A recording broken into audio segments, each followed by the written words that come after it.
people are dead. The total number of people missing is not known. In the town of Chupaca, Adalina Espinosa says she, her husband, and children left for her mother's house, which had already been completely destroyed. She says, "We got her out." One of the hardest hit regions is Chongo Bajo, where residents huddled under blankets outside damaged homes. Animals could be seen beneath the rubble. I'm Donna Warder. Congo's health ministry says at least 930 people have died in the country's Ebola outbreak. Those fatalities recorded out of the 2,344 confirmed cases. News and analysis, townhall.com. The life of an outstanding female athlete has been snuffed out. Authorities say a rising pro boxer who was riding her bike on a country road in Texas is dead after a motorist drove by her, stopped, and then reversed into her.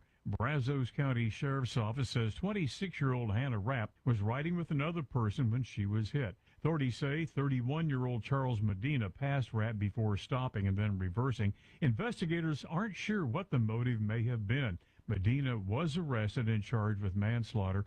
Rapp was considered one of the top new female boxers in America. Jason Walker reporting. Andy Burnham is the UK's new Prime Minister, succeeding the wildly unpopular Keir Starmer. Burnham, the only candidate for Labour Party leader, the UK's seventh Prime Minister since 2016, and he's the former mayor of Greater Manchester. More on these stories, townhall.com. It's the Michael Patrick Leahy Show, broadcasting live from downtown Nashville. Now, here's Michael Patrick Leahy. Good morning, and welcome to the Michael Patrick Leahy Show. We're broadcasting live from our studios in downtown Nashville. It's Monday, July 20th, 2026. It is time now for the Morning Rundown, brought to you every weekday at this time by our very good friends at the Glock Store, glockstore.com, located just a few miles from the airport, right here in Nashville, Tennessee. Here we go. Morning Rundown. Number one, Spain defeated Argentina in the World Cup final in soccer in a 1-0 snoozer. Spain dominated throughout. Argentina didn't get a shot on goal until the second overtime period. Now, they call it extra time, but it's overtime. Soccer fans claim it was thrilling, but it was so bad. How bad was it? The game itself was worse than this year's Super Bowl, and that's blowout, which is really bad. Number two, Alexandria Ocasio-Cortez and the squad came to Memphis to endorse the Marxist Democrat Justin Pearson in the Tennessee 9th Congressional District race and said in a fake Southern accent, "It's time for the North to roll into the South." Shades of the American Civil War. Carol Swain, former professor at Vanderbilt, a leading conservative thinker in the country, joins us after the morning rundown at 15 after the hour, and we'll talk about that. Number three, speaking of the 9th Congressional District race in Tennessee, well, Donald Trump has endorsed State Senator Brent Taylor, you know, the guy who made Memphis matter, brought the National Guard in, and has really gone after the Soros DA there to get him to actually prosecute criminals. And if you look at our lead story at the Tennessee Star today, the National Republican Congressional Campaign Committee has targeted the 9th District to switch from Democrat to GOP. Number four, this is great.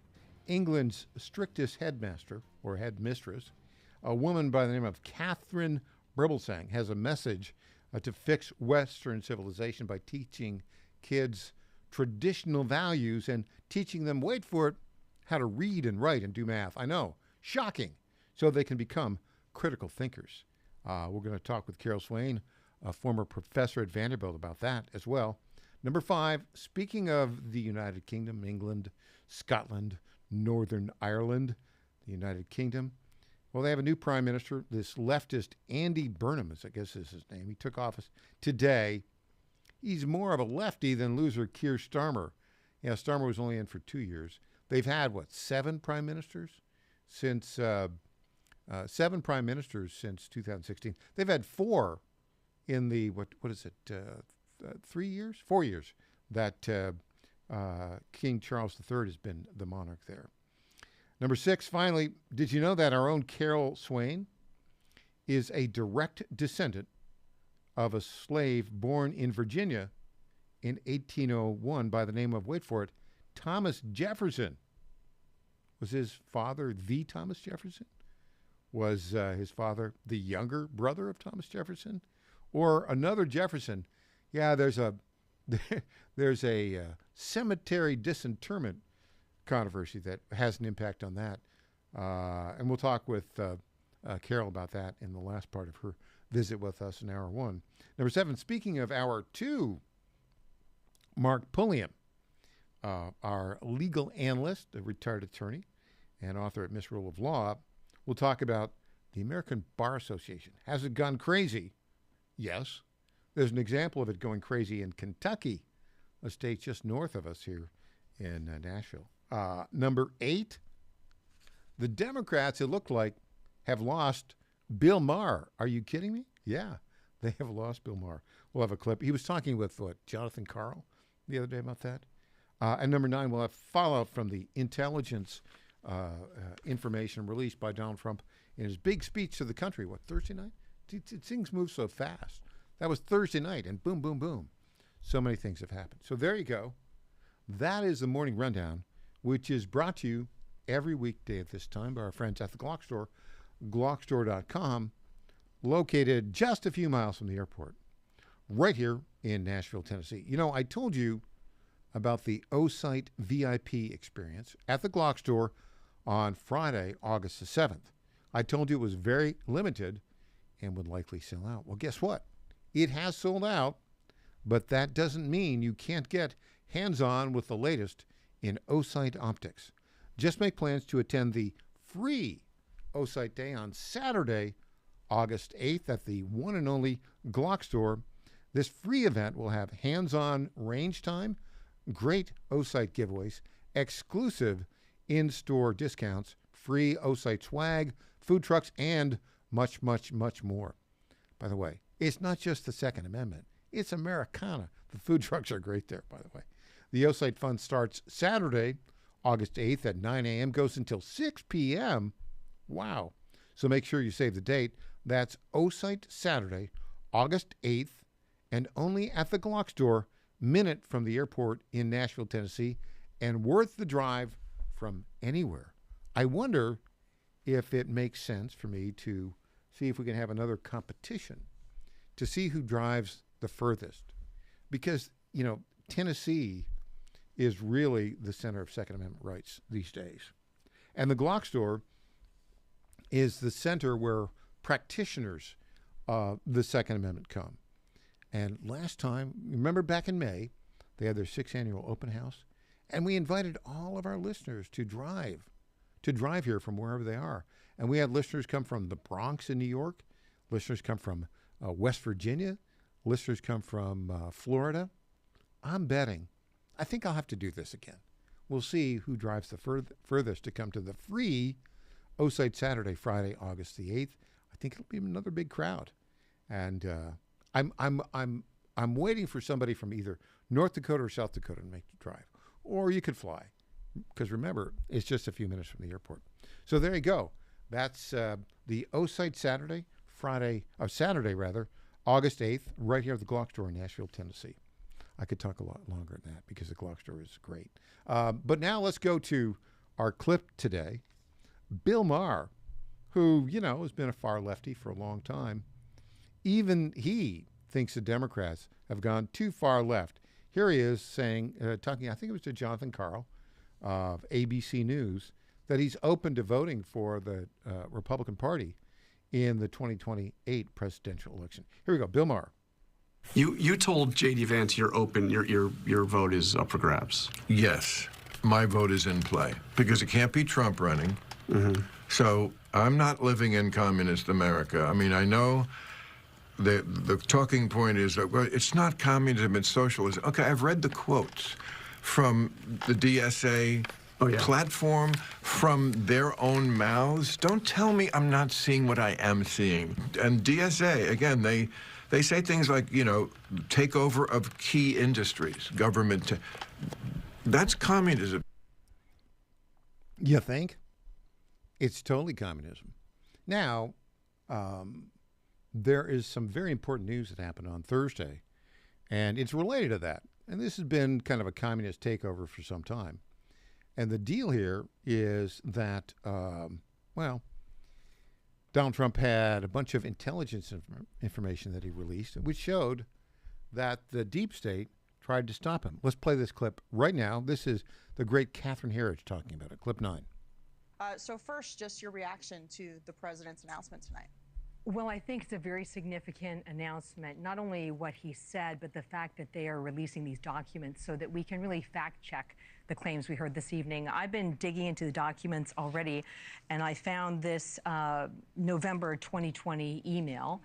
And it specifically states, it's a conversation among intelligence officials. It specifically states that they have, quote, deliberately massaged one of our pending PDBs, that's the president's daily brief, to avoid any direct links to the election. And that is consistent. Yeah, that's kind of treasonous, to be honest with you. Okay, when we come back, if all goes well, we'll be talking with our very good friend, Carol Swain. This is the Michael Patrick Leahy Show. We're broadcasting from Nashville, Tennessee, and our website, TennesseeStar.com. Back after this.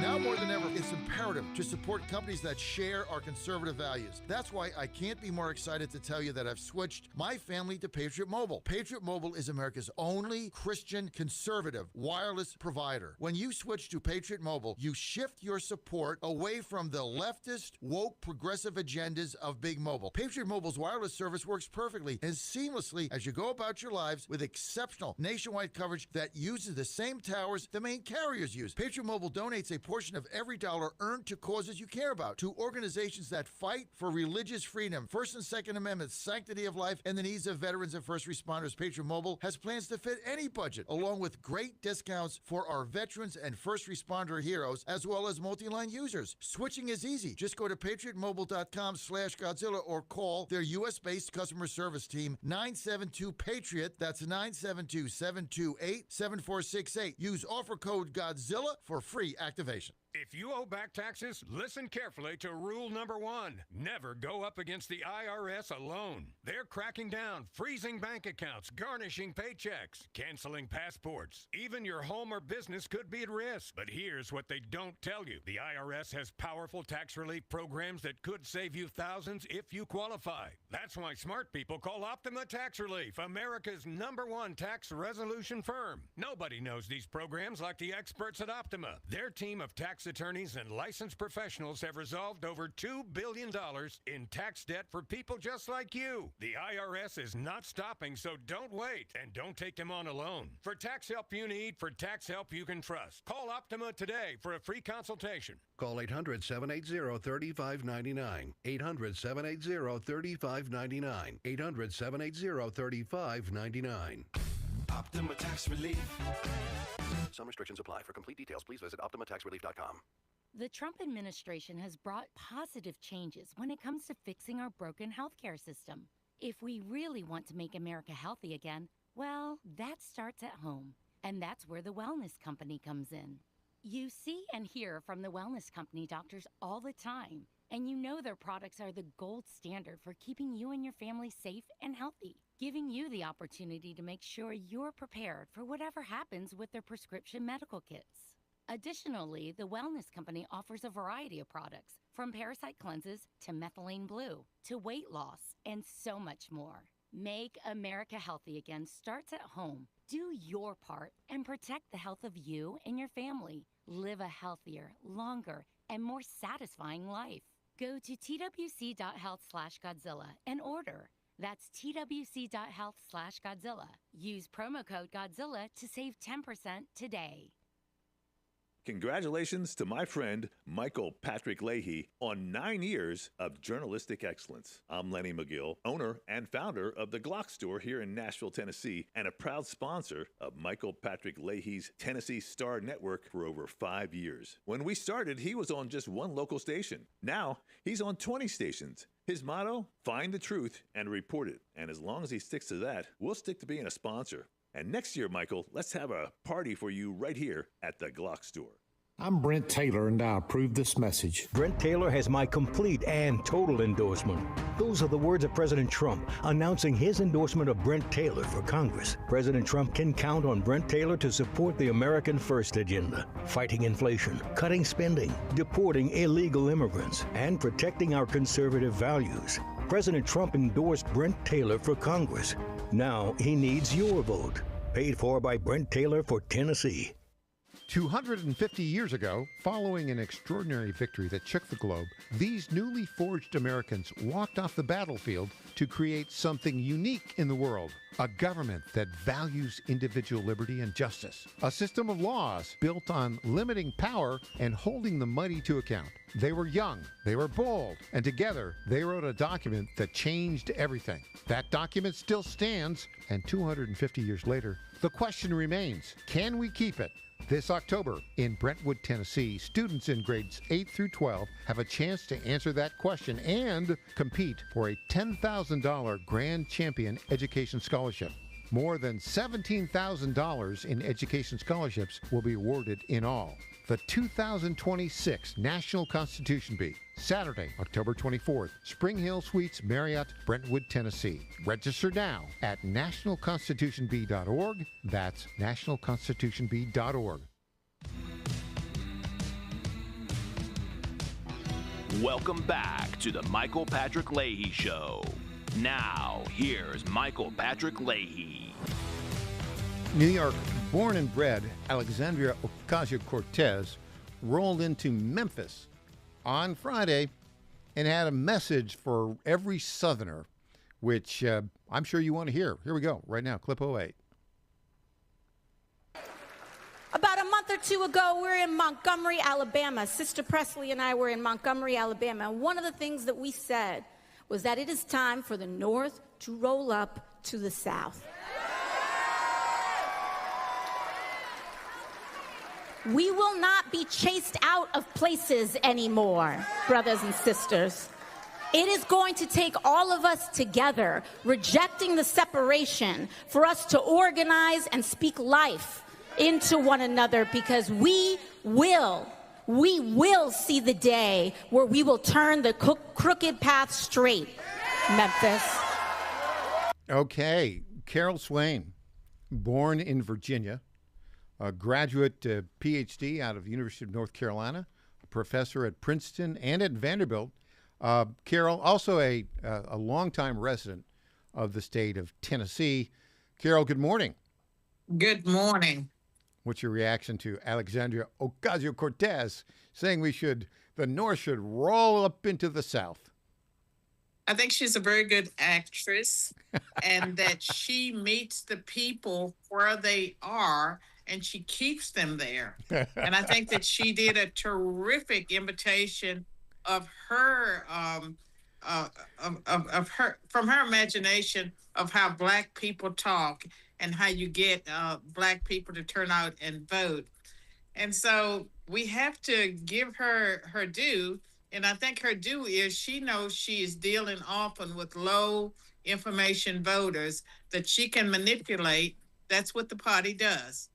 Yeah, it's interesting that you say that, Carol, because I was going to say, she was recruited just like and interviewed, just like an actress would be recruited by the Social Democrats or Justice Democrats who were based in Knoxville for a period of time. And she's the one who won she won the audition to pretend to be a political leader, and they dumped her into that district in New York, and she won. Don't you get the feeling that all of these Democrats now are just performative actors and actresses? They are, but it seems to move some segment of the population And I think we would make a serious mistake if we underestimate their ability to reach a percentage of the population that may be, less educated and less sophisticated. I think you're exactly right. I mean, interesting. So you were a world-class scholar, still are a world-class scholar, but you were in academia for many years. You were a professor at Princeton, a professor at Vanderbilt. What grade would you give Alexandria Ocasio-Cortez, the Squad, and then Justin Pearson? What grade would you give them in history and political science if they were your students today? I mean, I would not be teaching a course on Marxism, so I would not have an opportunity to grade them. What's going on with this younger generation, Carol? I mean, what you left academia, was it back in 2017? Is it that long ago? You have a great memory. It was 2017 when I took early retirement, and the country, at least in higher education, had started to shift to the left. And I time a lot of this around Obama, post-Obama, his election. Around 2010, that's when you saw the big push for Marxism, restorative justice, and the trend towards extremism that we see as commonplace today among people on the left. Why is it catching fire in big cities like New York City? Zohran Mamdani, the mayor. Chicago, what's this guy's name? Brandon Johnson, the teachers union guy. And then still out in Los Angeles, Karen Bass, and then that Wilson woman up in Seattle, who's a socialist communist. Why is it catching fire in these big cities today? Again, I mean, I think it's the emotionalism, but they give people hope. They make people believe that government is the solution. If they elect them to office, they're going to provide for all of their needs.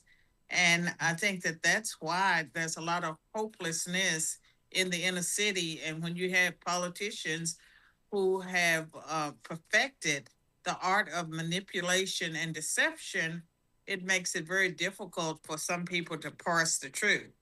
And with the Black communities and Hispanic communities, to a lesser extent, I think that there is a lot of despair, a lot of hopelessness, and we see the Black crime rate, especially among youth, that it's totally out of control. It's more extreme than anything that I remember, and the ability of government and law enforcement to deal with it. Today, it seems like they have just sort of thrown up their hands and allowed it to continue, and it doesn't stay in the Black community. It affects every community. Now, you've been very active, and the left hates you, right? Because you're so honest. Well, not all of them. Some of them. Really? There's some people on the left that like you. Pardon? There are actually some people on the left that listen to you? They follow me on social media, and they're not always attacking. Sometimes they're agreeing with me, and some of them get converted. So I prefer to speak to all sides, but I do believe that what the left has done to Black communities in particular has been criminal. And just this whole thing of making Black people believe that somehow the government is their solution, and that it's racist just to discourage Black women from getting abortions, and it's racist to hold Black people accountable for crimes that they commit, and that these are the things that I believe that are pushed by progressives, and that it's detrimental to Black people, especially the youth. And it's more likely to lead to situations where there's so much hostility that the reaction a law enforcement official would get from a Black youth will be one of rebellion that can escalate very quickly into a dangerous life or death situation. What have you noticed as you've gone out to the public in the past year or so? Have you noticed a change in attitudes at all? Among which segments of the population? Well, let's talk with those on the left that you still talk to, or that still talk to you. Oh, I think that people are coming out of the Democratic Party. They may not be joining the Republican Party, but there is an awakening among a lot of Black people, especially young ones. And so there's some movement. And so there are reasons to be encouraged about what's happening with Black America. But I also think that what needs to happen next is that we need politicians, white and Black, if you're going to be a leader, to address some of these issues, and don't assume that, if I'm white, I can't talk about the issues, I can't hold people accountable. People need to be held accountable for crimes that they commit. Yeah, good point. Carol, one of the things that you and I have talked about is the importance of honest education. The importance of, and you've seen it, college kids coming in, even today, they don't even have some of the basics, math, reading, etc. When we come back, there is an educator in Britain by the name of Catherine Birbelsing. She calls herself the strictest headmistress. She has basically a charter school there, and they do things differently.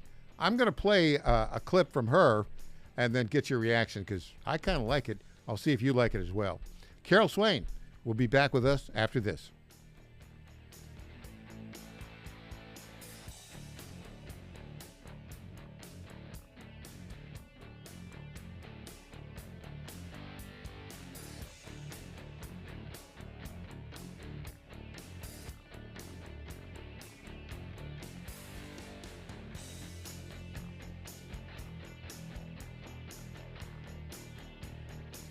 Now more than ever, it's imperative to support companies that share our conservative values. That's why I can't be more excited to tell you that I've switched my family to Patriot Mobile. Patriot Mobile is America's only Christian conservative wireless provider. When you switch to Patriot Mobile, you shift your support away from the leftist, woke, progressive agendas of Big Mobile. Patriot Mobile's wireless service works perfectly and seamlessly as you go about your lives with exceptional nationwide coverage that uses the same towers the main carriers use. Patriot Mobile donates a portion of every dollar earned to causes you care about, to organizations that fight for religious freedom, First and Second Amendments, sanctity of life, and the needs of veterans and first responders. Patriot Mobile has plans to fit any budget, along with great discounts for our veterans and first responder heroes, as well as multi-line users. Switching is easy. Just go to patriotmobile.com/Godzilla or call their U.S.-based customer service team, 972-PATRIOT. That's 972-728-7468. Use offer code Godzilla for free activation.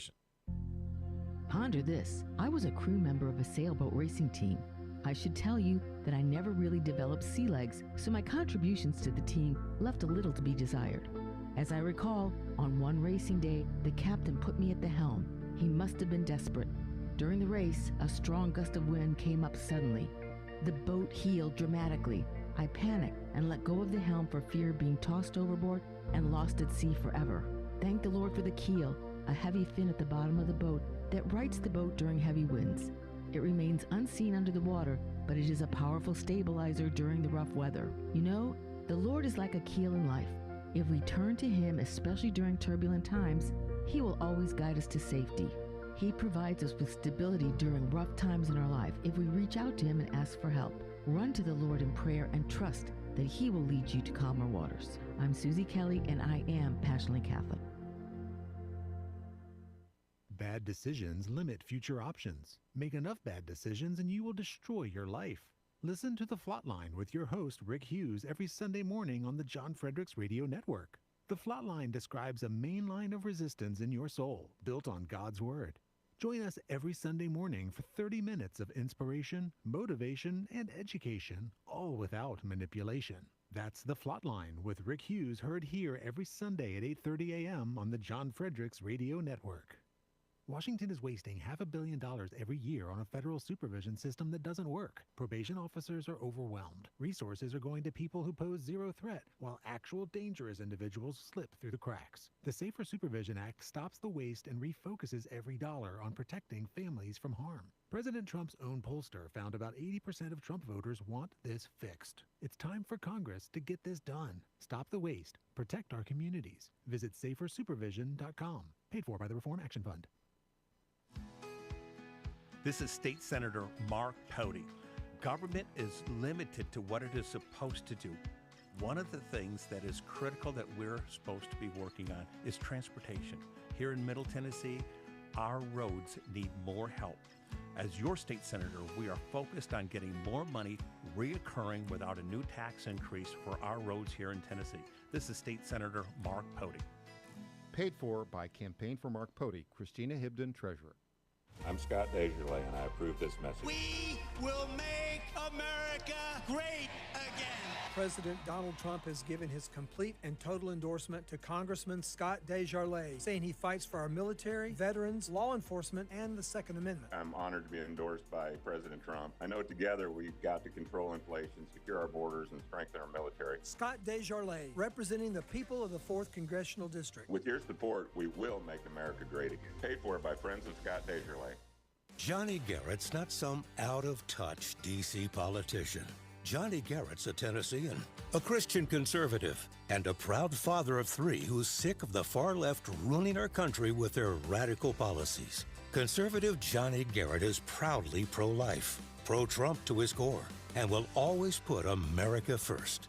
In Congress, Garrett will fight to lower taxes, cut government waste, and will always back the blue and support law and order. Garrett's fought for us in Nashville, and that's what he'll do in Congress. No to biological boys playing girl sports. No to communist China buying our farmland. And no to criminal illegals invading our state. Because with Johnny Garrett, what you see is what you get. It's time to bring more Tennessee to D.C. Send Trump conservative Johnny Garrett to Congress. I'm Johnny Garrett, candidate for Congress, and I approve this message.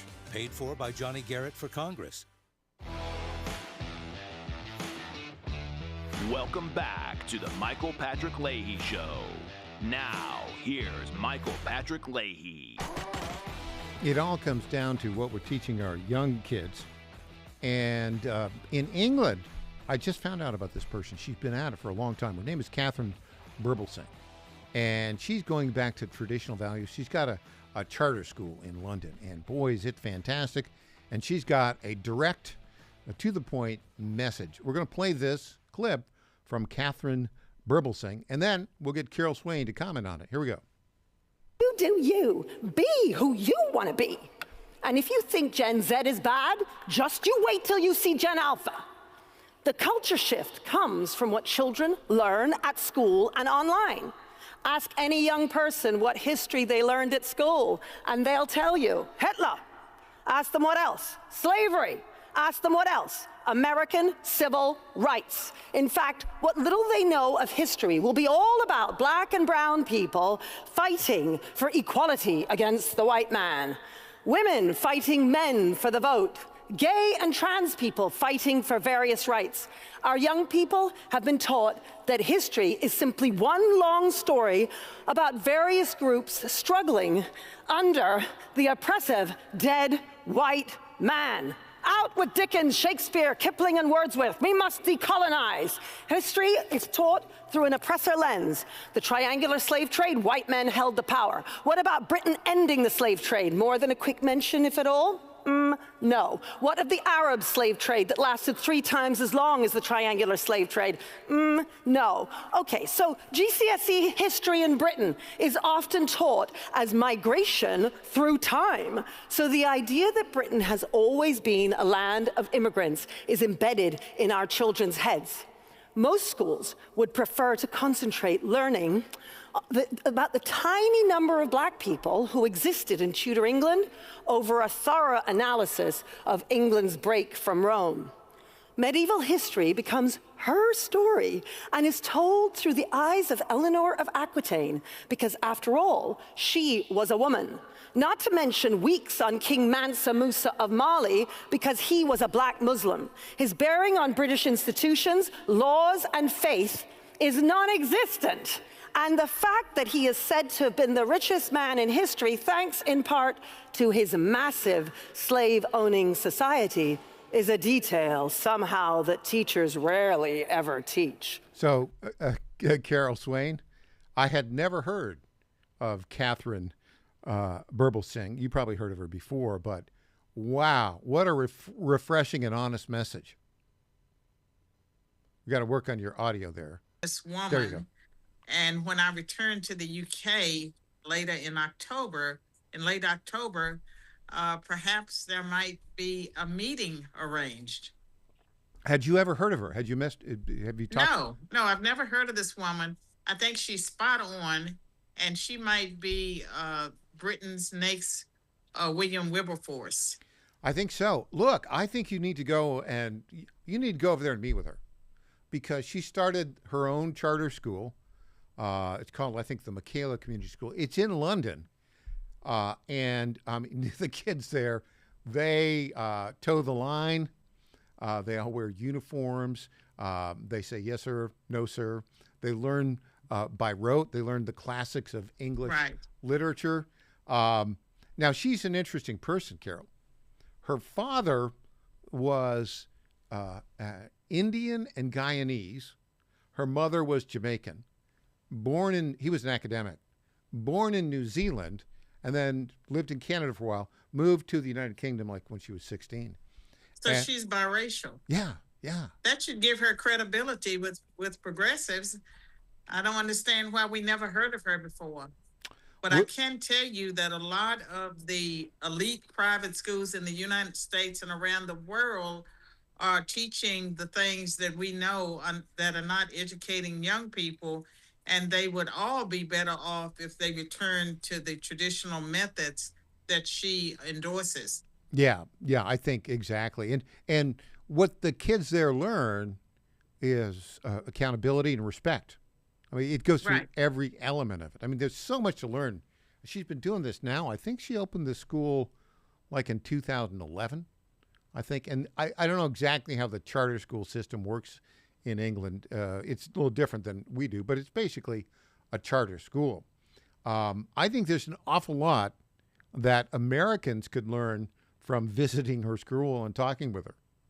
I agree. From even watching the video, I think there's a lot that Americans could learn. And we know that the miseducation is occurring in K through 12, as well as the colleges and universities where the young people go and they're not prepared. Their reading levels as well as their mathematics levels are not,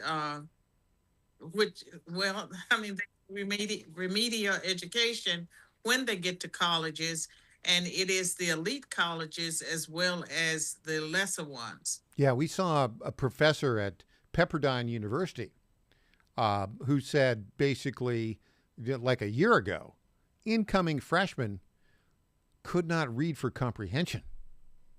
That's crazy. Yes.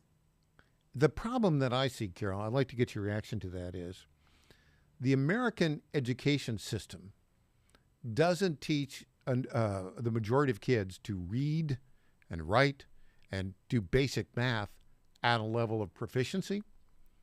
And if you can't read, and if you can't write, and if you can't do math, you don't have confidence in your ability to solve problems. And in essence, that means you cannot think critically. How much of the rise of socialism, communism, that we've seen among the, quote, Democrat Party, how much of that is attributable, in your view, to the fact that most young kids in America today cannot think critically? I mean, I think that's all by design. They're all social justice warriors. They can give you their personal pronouns, and they can talk about the atrocities of history and white privilege and how to become an anti-racist, but they cannot handle even any kind of critical dialogue. And that's very unfortunate. I believe it can be turned around, and that we should be leading the way in America. But unfortunately, a lot of our elite colleges and universities are not teaching, Western civilization. They're not focusing on exposing students to divergent views. Mm-hmm. The only way you learn critical thinking skills is to have to wrestle with ideas. And wrestling with ideas is not compatible with indoctrination. The two don't go together. So, Carol, now you left academia in 2017. Are you still in touch with some of your former colleagues in academia? And in the 9 years since you left, what have they noticed? I mean, I think that whether you were people that were what we would call progressives, because progressives have changed. Like when I was in academia, many of my colleagues that may have been Democrats were not as extreme as what you see today. And so they're probably uncomfortable with the attacks we've had in recent years on freedom of speech. And I believe that if you look at the faculty at Vanderbilt, the new chancellor, as well as Yale University, more and more people have come to the conclusion that things have to change in higher education, and that they've taken a wrong turn, because today their surveys show that the majority of Americans don't believe that a college education is worth it. A lot of young people don't believe it's worth it. And people are making other decisions. They're going to trade schools. They're taking entry-level positions at corporations and working their way up, as was done many, many years ago. And so the population demographics, there are fewer young people of college age in the country. And so colleges and universities have to adjust, and they have to develop a product that that has value, that people are willing to spend money on, and to give up their time to invest, those years that it takes to get a degree. To the extent that people decide that that's not so important because they're not really getting educated, that spells doom to many colleges and universities that will go out of business. I think you're right. I think you're exactly right. Now, you mentioned your former college, former university, Vanderbilt University. I hear the chancellor has made some good moves. He has. If the phone rang and said, Carol, we have to have you back, how would you respond? Well, I would certainly I've been back to give talks at the college, at the university, and I applaud the work that he's done at Vanderbilt, but not just there. He's also a leader on the national level. So I would certainly engage in a dialogue, and I could be persuaded to teach another course. I care about higher education, and I think that there needs to be more exposure for the students, more exposure to people that are not pushing a party line, that will challenge their worldviews. And many of them have been indoctrinated in middle school. And so when they come to colleges, universities, the indoctrination will either continue, or they will be challenged by people that would expose them to literature and to ideas that are fresh to them. Carol, when we come back, kind of a fun personal story. People may not know this, but your third great-grandfather was a former slave born in Virginia in 1801 by the name of Thomas Jefferson. And there's a little genealogical investigation going on here in Nashville that's related to that. We'll talk about that when we get back with Carol Swain.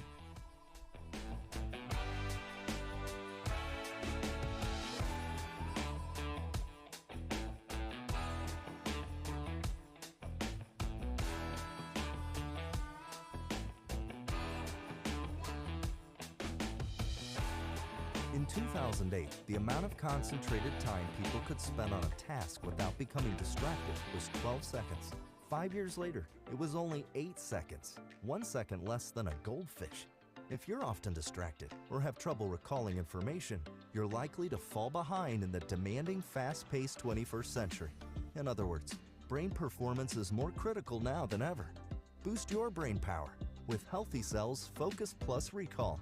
Science-backed nootropics to help you sharpen focus, concentrate longer, enhance recall, improve mental speed, learn rapidly, and be more alert. It's a pill-free brain supplement made with maximum absorption ingestible gel technology, designed to feed your brain at the cellular level. Take it for a test drive.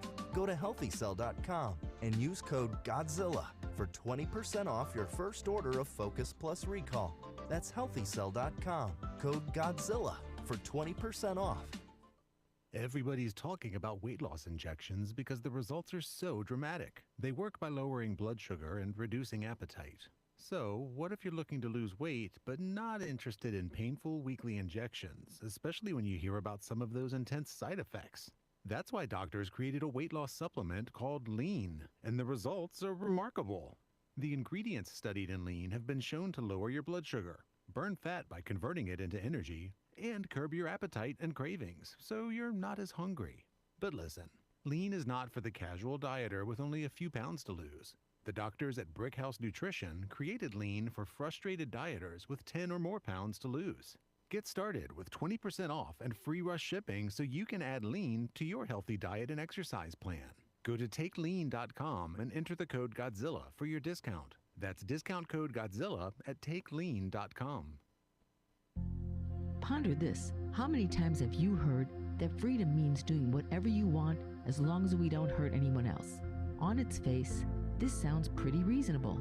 But when you think about it, everything you do has an impact on someone or something. Let's say we overindulge in drinking. The immediate impact may be that we cannot get to work on time the next morning or even at all. Let's say we eat whatever we want, whenever we want. When health problems ensue later in life, your family, your friends, and your community may be impacted. For every action, there is a reaction, and this is Newton's law of physics. But it applies to our spiritual life as well. Being truly free means doing God's will in every decision that we make. This means we must know God's will by following His commandments and talking with Him in our daily life. Pray, trust, and persevere in following God's will for you every day. I'm Susie Kelly, and I am passionately Catholic. Congratulations to my friend Michael Patrick Leahy on 9 years of journalistic excellence. I'm Lenny McGill, owner and founder of the Glock Store here in Nashville, Tennessee, and a proud sponsor of Michael Patrick Leahy's Tennessee Star Network for over 5 years. When we started, he was on just one local station. Now, he's on 20 stations. His motto, find the truth and report it. And as long as he sticks to that, we'll stick to being a sponsor. And next year, Michael, let's have a party for you right here at the Glock Store. I'm Brent Taylor, and I approve this message. Brent Taylor has my complete and total endorsement. Those are the words of President Trump announcing his endorsement of Brent Taylor for Congress. President Trump can count on Brent Taylor to support the American First agenda, fighting inflation, cutting spending, deporting illegal immigrants, and protecting our conservative values. President Trump endorsed Brent Taylor for Congress. Now he needs your vote. Paid for by Brent Taylor for Tennessee. Only one. There is only one conservative running for State House District 65, and that's Lee Reeves. Lee Reeves is the only one who has fought to protect the unborn and defend the sanctity of life. That's why Lee Reeves has the endorsement of Tennessee Right to Life. Lee Reeves is the only one who has fought to secure your Second Amendment rights, earning the endorsement and an A+ rating from the NRA. And Lee Reeves is the only one who has fought against illegal immigration, standing firm to secure our border and protect Tennessee families. Only one conservative has delivered for District 65, securing funding for Williamson County and the Mac Hatcher expansion. That's why Mayors Rogers Anderson and Ken Moore and State Senator Jack Johnson endorse Lee Reeves. There's only one conservative for State House, and that conservative is Lee Reeves. Paid for by Lee Reeves for State House, Bev Berger, Treasurer.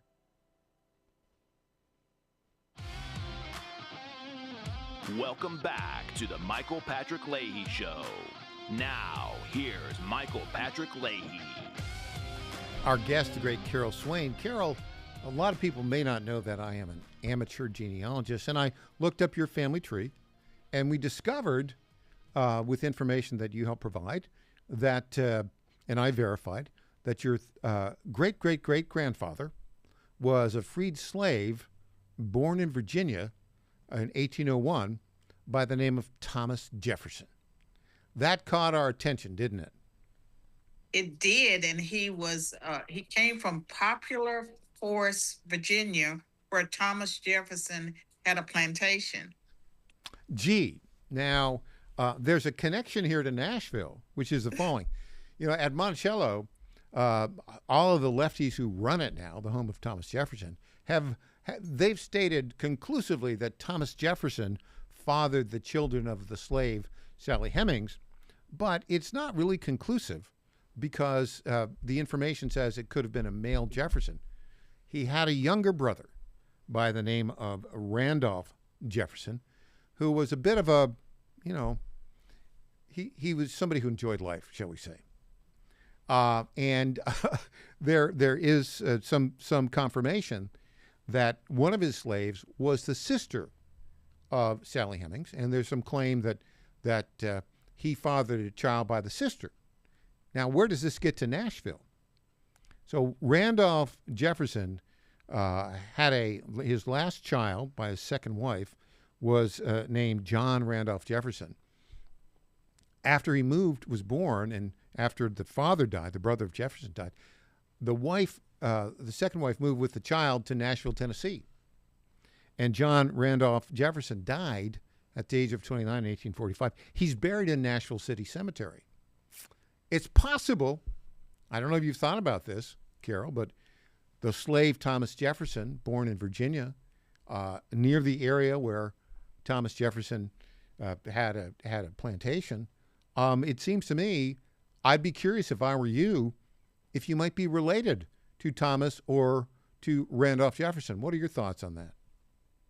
Well, something, I am a Virginian. I love Virginia. I love the film Young Washington. So rather than, dig up someone that's been buried, for how many years has he been buried? Yeah, a long time. A long time. I would just rather have that part of the family lore as it has been. And so I won't go for the proof. I'll just share the story about my great-great-grandfather. I don't know, Carol. It would be interesting because the controversy, another descendant of Thomas Jefferson, John H. Works Jr., has disputed the claim of the leftists who run Monticello that it's certainly Thomas Jefferson who fathered those children of slave Sally Hemings. It might have been Once brother. the left gets a narrative out there, it's no changing it. It's like, it's the 1619 project that has been thoroughly discredited, but is being sold in airports all around the country as if it were true.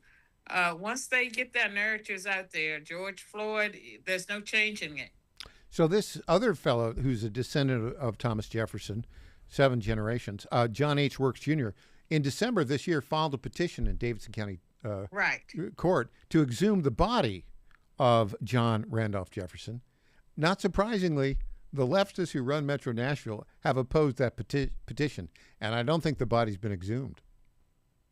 I don't think the body should be exhumed. Well, I think we should let the dead rest. You like the lore idea, don't you? Yeah, I do. But I just don't see the point. What's the point?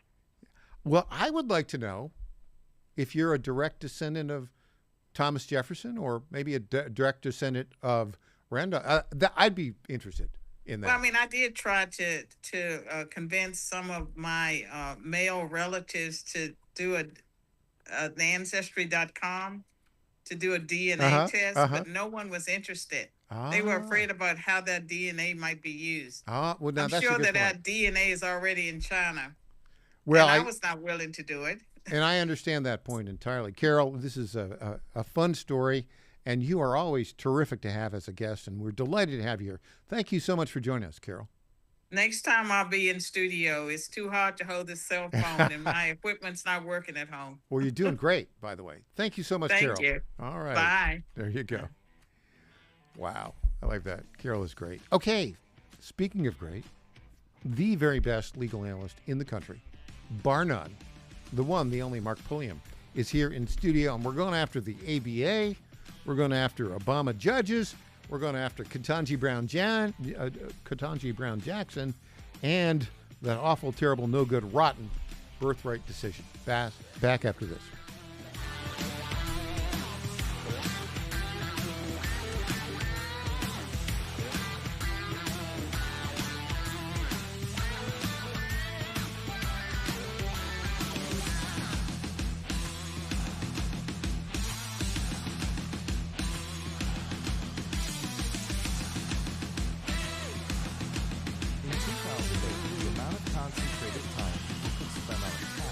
Becoming distracted was 12 seconds. 5 years later, it was only 8 seconds, 1 second less than a goldfish. If you're often distracted or have trouble recalling information, you're likely to fall behind in the demanding, fast-paced 21st century. In other words, brain performance is more critical now than ever. Boost your brain power with Healthy Cells Focus Plus Recall. Science-backed nootropics to help you sharpen focus, concentrate longer, enhance recall, improve mental speed, learn rapidly, and be more alert. It's a pill-free brain supplement made with maximum absorption ingestible gel technology, designed to feed your brain at the cellular level. Take it for a test drive. Go to healthycell.com and use code GODZILLA for 20% off your first order of Focus Plus Recall. That's healthycell.com, code GODZILLA for 20% off. What happens in Virginia doesn't stay in Virginia. It influences policy and policymakers nationwide. The VirginiaStar.com shines a light on the issues in VA that become issues for the USA, with insightful commentary that gets to the fact of the matter. The VirginiaStar.com is your source of wisdom and truth, locally, statewide, and nationally. Log on today and every day. The VirginiaStar.com. The VirginiaStar.com. John Fredericks loves his radio and TV audience, but did you know how to follow the Godzilla of Truth wherever you go? Download the John Fredericks Radio Show app to listen live nationwide. For the daily chit-chat, Trucking the Truth, download the Getter app and join the morning fun on Getter Live from 6 to 10 a.m. Follow John Fredericks on Getter, Truth Social, or Twitter at JF Radio Show. This is WJFN Goochland, Bonaire, Chester, and WJFB Portsmouth, part of the John Fredericks Media Network. Breaking news this hour from Town Hall. I'm Rich Thomason. That decline in gas prices, it was nice while it lasted. According to AAA, the national average for a gallon of regular gas is now back to $4 a gallon. The average price a year ago was $3.14 a gallon. The price is a national average, meaning drivers in some states have been paying well over $4 for a while now, while others pay less. Prices vary between states due to factors ranging from nearby supplies to differing tax rates. Oil prices have climbed again in recent days as the U.S. and Iran move closer to resuming an all-out war. Bernie Bennett, Washington. And America is retaliating for the deaths of several U.S. service members over the weekend. The U.S. conducted a new round of airstrikes early Monday, targeting Iran after announcing the death of another service member, hitting close to a northwestern city believed to be home to an underground missile base. Iran responding by launching an attack targeting Bahrain, the home of the U.S.'s Fifth Fleet and Kuwait. The latest attack again showed how step by step the US and Iran have inched closer to all-out war, as last month's interim deal meant to permanently end the fighting has crumbled and shipping traffic in the Strait of Hormuz has largely stalled. Both sides have targeted civilian infrastructure relied on by millions of people. I'm Charles de Ledesma. U.S. Central Command has identified two of the American service members killed over the weekend. They are 19-year-old Private Isabella Gonzalez of Texas and 25-year-old First Lieutenant Tyler Feehan of Hawaii. Congratulations, World Cup champion Spain. 1-0 win over defending champ Argentina, the World Cup final, MetLife Stadium in New Jersey. Watching Wall Street, stocks are mixed at the moment. The Dow Jones Industrial Average down 180 points, while the NASDAQ Composite is up 89, and the S&P better by 10 points. More on these stories at townhall.com. Hi, I'm Kirk Cameron. Christian Healthcare Ministries is not another health insurance policy. If you're of year-long contracts and pointless restrictions, CHM offers anytime enrollment on your schedule and at your convenience. With CHM, you're paying half the cost of a traditional health insurance plan. So that puts more money back into your budget for everyday needs. Plus, you'll have access to CHM's care solutions for virtual appointments, prescription savings, surgery support, and more. My family and I joined in 2018, and it's changed our lives for the better. We love paying way less while helping other believers afford their medical bills. Take the leap of faith and see why Christians across the nation are better with CHM. Get started by calling 1-833-JOIN-CHM and use promo code WELLNESS for a 50% credit towards your first month. That's 1-833-JOIN-CHM and use promo code WELLNESS. There is no end in sight to the long, drawn-out, deadly war in Ukraine. On Sunday, Russia attacked Kyiv and other Ukrainian cities with ballistic missiles, drones, and guided bombs, killing at least 6 people and wounding dozens of others. Kyiv.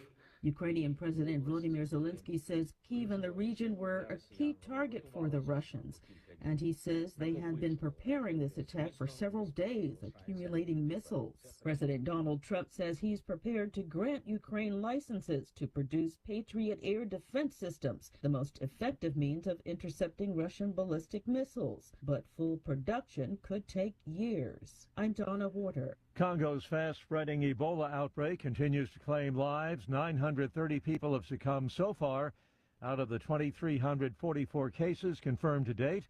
This outbreak less common than others that cause Ebola. News and analysis, townhall.com. Britain has a new Prime Minister. Andy Burnham is promising the biggest change in British politics in 40 years. Quite a claim given those 4 decades have included such political giants as Margaret Thatcher and Tony Blair. He strongly indicated he wants to lead an even more left-leaning government than Keir Starmer's, but the details have been few and far between. On foreign policy, there's likely to be more continuity than change, with Mr. Burnham wanting to concentrate on domestic politics and improving living standards at home, something that has eluded his 6 recent predecessors. BBC's Rob Watson says Burnham is Britain's 7th Prime Minister in a decade. As he left number 10 Downing Street earlier today, outgoing Prime Minister Keir Starmer said, quote, "My work is done." He spent just 2 years in office amid growing unpopularity among the British people. More on these stories at townhall.com. It's the Michael Patrick Leahy Show, broadcasting live from downtown Nashville. Now, here's Michael Patrick Leahy. Welcome back to the Michael Patrick Leahy Show. We are delighted to welcome to our microphones here in studio in Nashville, Tennessee, the very best legal analyst in the entire United States of America, former partner at the big law firm for many, many years, author of Misrule of Law, the one, the only, Mark Pulliam. Welcome, Mark. Thank you, Michael. It's always a pleasure to be here. Okay, let's go after the ABA, the left-wing American Bar Association. They're ruining, and have been ruining, the legal profession, it seems to me. You have an example, the latest example of that ruination. So people wonder, Americans, ordinary Americans, why the legal system seems to be so rigged in favor of the left, and why they do all these crazy things to frustrate and undermine the MAGA agenda. Mm-hmm. And this didn't happen overnight, and it didn't happen by accident. This is all a very calculated, long-term strategy of the left as they march through all of our institutions one after another and capture them, take them over, and use them as weapons. Who's that Marxist philosopher that talked about the march through the institutions? Marcuse, was that the guy? That's the whole idea, right? Yeah, Gramsci, I think is. Okay. Yeah. Yep. But they're all part of that same school. So what has happened with the legal academy, the law schools, is starting, in the 60s, and then it just progressively got worse. They got their foot in the door, and instead of law schools, having reputable scholars, accomplished practitioners teaching the law, it all became a very theoretical exercise. You hire people that got good grades at Harvard or Yale Law School, and they don't, maybe they're misfits, maybe they didn't fit into the law firm business, so they ended up going to the ivory tower. And then once they got there, they decided, hey, if we work together, we could take over the legal academy, and we could get some of our ancillary organizations to help us out. And one of those is the American Bar Association, which has a very influential role because in most states, the state Supreme Court, which oversees the practice of law in that state, says that in order for you to be eligible to take the bar exam, you have to have graduated from a law school that is accredited by the ABA. And therefore, the state Supreme Courts have given the ABA monopoly power over the accreditation of law schools, and nobody's going to go to law school, particularly as expensive as it is these days, if when they graduate, they're not eligible to take the bar exam. So what this has done is forced all the law schools to comply with all of the accreditation requirements of the ABA. And it used to be that those requirements were you had to have a library that had a certain number of books, you had to have a certain faculty-student ratio, etc. Now the ABA has gotten very deep into how faculty are selected, the admission criteria for students, what's taught, how it's taught, and it goes even further, and we will get into this. This is sort of the punchline to the joke, but what brought all this to light, and this has been going on for a long time, it just never really makes the headlines. So what put this into the headlines is earlier this month, a retired federal judge in Kentucky. Oh, hold it. Retired federal judge? Served for how long? 20 years? He was on the bench for 20 years. He was appointed by George W. Bush in 2006. I would think that a retired federal judge would know something about the law. Oh, and he's not just 20 years on the bench. He was the U.S. attorney in the Eastern District of Kentucky for a few years. He clerked for a federal judge on the Eastern District of Kentucky. He served as the chief of staff for a Kentucky congressman. So he had a broad, wide-ranging legal... What's the fellow's name? Gregory Van Tatenhove. Tatenhove. That sounds like a Dutch name. But Gregory Van Tatenhove. That's a very impressive background. So anyway, the deanship of the University of Kentucky College of Law, which is their flagship law school in Kentucky. Another SEC school. Yes, Kentucky. You're right. Yeah. The Wildcats. Yeah. So the previous dean left, and I don't know whether he retired, moved to another school, whatever. Anyway, there was a vacancy. The vacancy needed to be filled. The school, as is customary, formed a search committee, interviewed candidates, picked a winner, and Van Tatenhove was the winner, and it was selected by the provost, which is the academic officer in charge of the University of Kentucky. So you would think that people up at the University of Kentucky, and particularly the College of Law, would be pretty happy. You would think. To get a guy who has 20 years on the bench, has all this experience, big name, would bring a lot of status and prestige to the law school, and they would be, celebrating, having a party for the guy. But instead, they are in an uproar because he's not one of them. You mean he's not a far left nutcase? He's not, who actually has practiced law. Yeah. So the rest of these guys, they sit around writing articles that nobody reads. They're not even peer reviewed. All these law review articles are basically edited and selected by students who really don't know anything by the time they're doing this. It's of all the academic disciplines, it's the one that's the least rigorous. Yeah. So anyway, they're having a hissy fit up there, and and they said of the 4 candidates that were being considered, he was the only one that was unacceptable, and they said so. By the way, I'm sick and tired of that word, unacceptable, which means do it my way, not your way. I hate that word. Well, and what they're saying is we're in charge, not the people running the University of Tennessee. Kentucky, please. Not Tennessee. University of Kentucky. And Kentucky. the Commonwealth of Kentucky. Really. Yeah.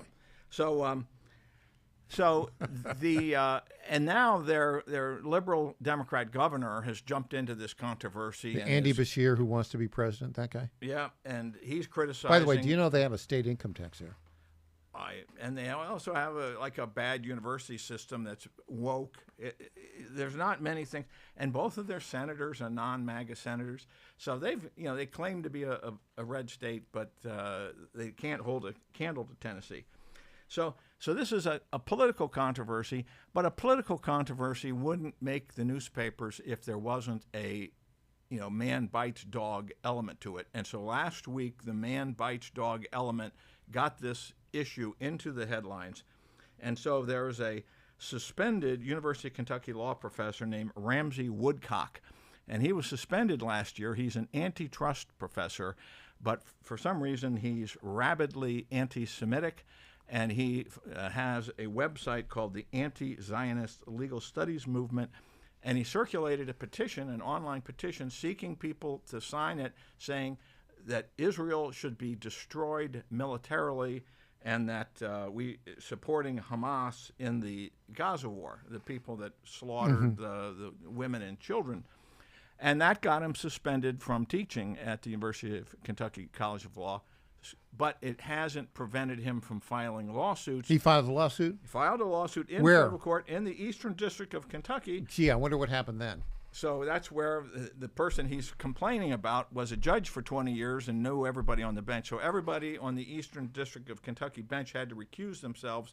So this lawsuit is floating around, and it's now on the desk of the chief judge of the Sixth Circuit, Jeff Sutton, who's going to have to find somebody, possibly even out of state, to hear this case. So what is his beef? Well, his beef is, he says, I have a legal right to prevent the Commonwealth of Tennessee of Kentucky from hiring Judge Tatenhoff as the dean of the law school. He doesn't have any right at all. Well, and hopefully a judge, once it's assigned, will figure that out. But one of his theories is that as a scholar, I'm entitled to be peer-reviewed by the dean of the law school, and if the dean is not somebody I like, that violates my First Amendment right of expressive association. That's ridiculous. That's all ridiculous. Right, when we come back more. So the Kentucky law professor, and many of them there in the ABA world, are nuts. Let's just be honest about it. When we come back, another nut, an Obama appointee, federal judge in Florida, has done something stupid. I know they'll shock you. Back after this.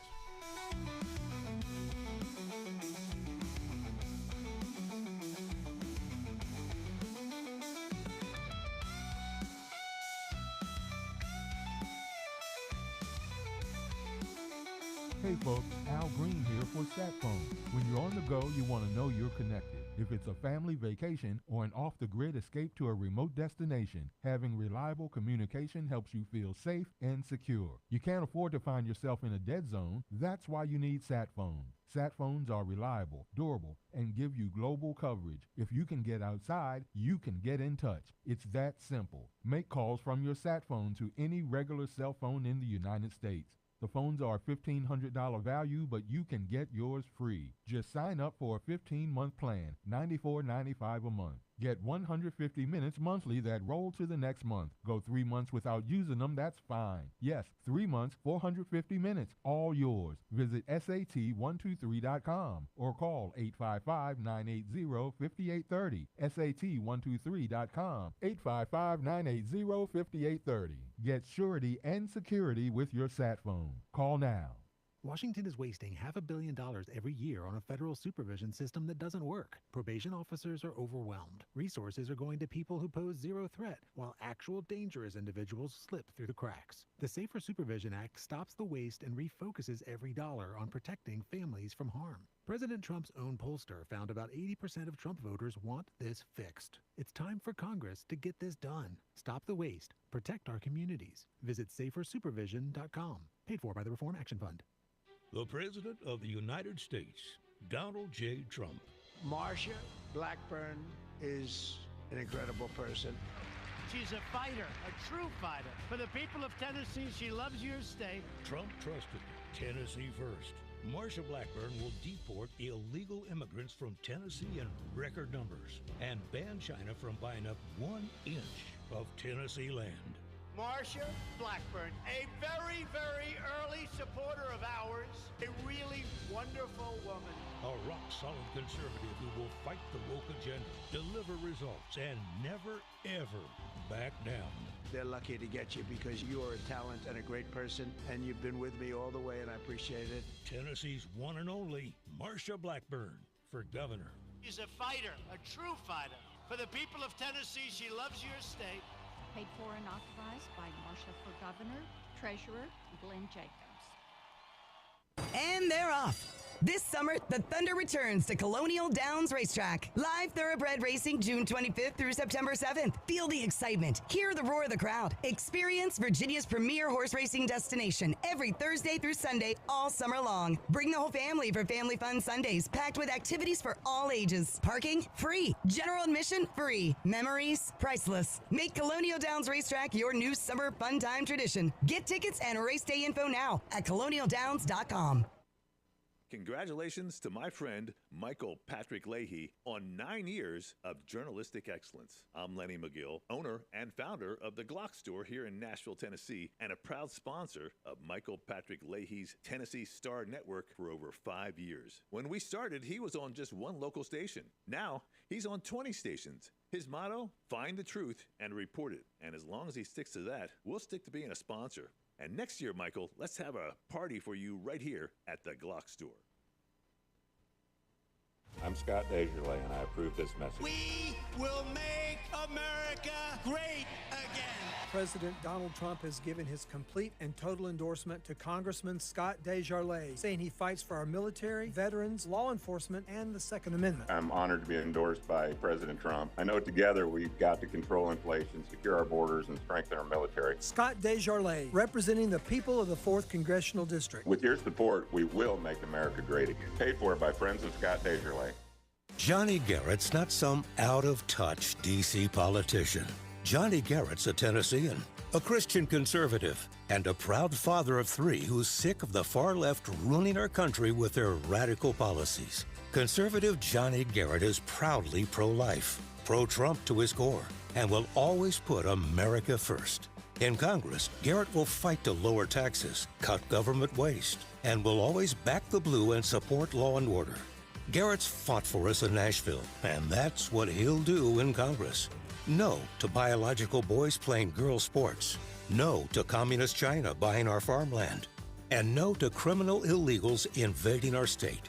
Because with Johnny Garrett, what you see is what you get. It's time to bring more Tennessee to D.C.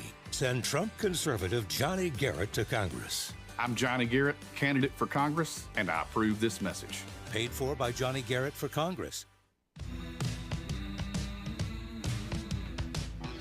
Welcome back to the Michael Patrick Leahy Show. Now, here's Michael Patrick Leahy. Well, Mark Pulliam, the best legal analyst in the country, you want to wrap up the craziness of the American Bar Association as demonstrated in the state just to the north of us, Kentucky. So this suspended law professor, Woodcock, he filed this lawsuit to complain about the fact that Kentucky had hired the distinguished retired federal judge to be dean. One of his other theories is that the hiring of the distinguished federal judge was somehow improper because the ABA rules for accreditation of law schools say that except in extraordinary circumstances, a dean should also hold an appointment as a member of the faculty with tenure, which then reserves eligibility to be dean if you're one of them.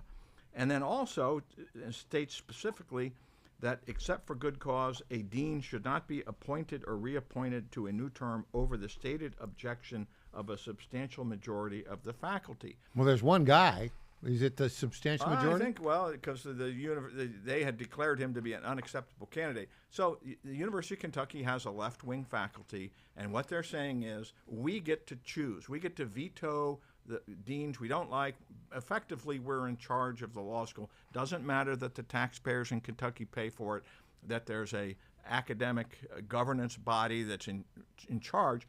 And in any other business, in any other industry, it would be an absurdity for workers, and this is what faculty are. They're nothing but employees of the law school whose job it is to stand in front of a room full of students and teach the law, that they're saying, no, we are entitled to choose who will be our boss. That's insisting on having control of the means of production. That's Marxism, and it shows how absurd these ABA requirements are, and it's created this mentality that legal academia believes it is above governance by anybody other than themselves, that it's a sense of entitlement, and it's the same sense of entitlement that liberal judges have had for a long time, starting with Obama, and it got worse with Biden, that they feel like, and with the Supreme Court that was kind of very mediocre up until President Trump put his 3 MAGA appointees on there. And so they feel like we're in charge of this, and once the left gets power, they cannot stand that it's being taken away from them. They cannot brook any opposition. So last week, and this was something that was on Steve Bannon's War Room, on the same segment as I was on his War Room. What? You've now been recognized by Stephen K. Bannon as a great legal scholar, as I've told him many times. Thanks to the influence of Michael Patrick Leahy. So last week, a federal judge in Miami, Florida, Kathleen Williams, who was appointed by Obama, overturned the settlement that had been reached between President Trump and certain family members and family businesses and the IRS, and this arose from the leaking of confidential tax returns, I believe, during his first term, and they finally found the culprit who did it. Was a contractor that was working for the IRS, and this guy pled guilty and was sentenced to 5 years in prison. It's a major crime to to disclose confidential tax return information, and then there's also civil penalties involved. So President Trump, in his second term, filed a lawsuit against the IRS saying that there should be civil penalties or due me for this illegal disclosure. And a settlement was reached in that lawsuit where the IRS agreed to pay $1.776 billion. Billion with a B. So it was almost 1.8, but they wanted the 1776 in there. And that was going to create an anti-weaponization fund that would not inure to the benefit of President Trump, but would be used and it would be administered in order to compensate people who had been victims of weaponization of lawfare, particularly under the Biden administration. And of course, this set off a political furor. So this judge in Miami, she's the umpire. She's not in charge of making up the rules. And so a lawsuit was filed in her courtroom between the plaintiffs, the Trump entities, and the IRS, and a settlement was reached out of court. And after the settlement was reached out of court, they filed a dismissal of the lawsuit, and therefore the case was dismissed. But the judge is thinking, well, wait a minute, how do I get to be an activist here if you guys are actually taking control of your own lawsuit and reaching a settlement that I don't have any control over? And so what she did was she said, hey, Norm Eisen, who's one of these ringleaders of all this lawfare, isn't there some dark money funded group that you could round up some left-wing activist lawyers and intervene in my lawsuit? And in fact, I'm going to invite you to file amicus, friend of the court briefs in my court to tell me, is there something wrong with this settlement? And of course, Norm Eisen was happy to oblige. So he got all of the left-wing lawyers he knows in Washington, D.C. to get together, and they filed, say, oh, there's plenty wrong with that settlement. It involves Donald Trump, doesn't it? And then, just to show what a fake charade this was, they got Norm Eisen's dark money-funded groups, got 35 former federal judges. When they say federal judges, that's everything from magistrates to this foaming-at-the-mouth lunatic Michael Ludwig, who has turned in a complete, he's as crazy as Kellyanne Conway's husband, George. Yeah. I mean, he's that crazy. And so they said, oh, this is terrible. You can't have a valid federal case if the same person is in charge of both sides. And so President Trump, he's definitely in charge of being President Trump. He's the plaintiff. And then the IRS is on the other side. But the IRS has to be treated as basically a sock puppet for Donald Trump. And so he's basically suing himself. And so this is a fraud on the court, which means that any federal agency could victimize the President of the United States and be immune from any repercussions. What did they have to say about Nixon v. United States way back when? That was right? then. That was then. And so what happened is she issued this 56-page decision granting this complaint. Saying, oh yes, it's a fake of a lawsuit. It was collusion. It was a fraud on the court, and overturned it and said the money cannot change hands. That's highly unusual, isn't it? That overturning a dismissal, a joint agreement. The whole agreement. thing is, inviting strangers to the proceeding to come in after a case has been dismissed. Well, not only did she say the settlement's no good, but she has sicked the Bar Association on the lawyers involved, which includes the Florida lawyers that were representing Trump. But then also she turned around and said the people that were involved in this on the IRS side, which includes Todd Blanche and Stanley Woodward, who made an appearance in the Nashville case over this Abrego Garcia case. And so what she's basically doing is trying to sick the bar associations on these Trump-related, just conservative Republican lawyers so that they can get the John Eastman treatment. She'll be overturned on appeal. Well, we hope. We hope. But, the courts of appeal can't filter out all this stuff. And the Supreme Court, they're playing outfield. They're not playing infield. So I hope she's reversed. But this shows you the ridiculous extent that how embedded this is in the judiciary and how resistant they are to anybody trying to take their power away. And the thing is that these, settlements in disputes that involve a large amount of money and they end up being almost policy-making thing. Well, that's the Democrats have been doing this for decades. All these consent decrees that have been issued are exactly the same model. The problem isn't just the Democrats, though. When we come back, we have more on the worst Supreme Court decision in half a century or more, Trump v. Barbara, 5-4, where the Supreme Court said, yeah, just come to the United States, get born here, and you're a citizen. You got some more on it. Yes. I got some more, too. Back with the great Mark Pulliam after this.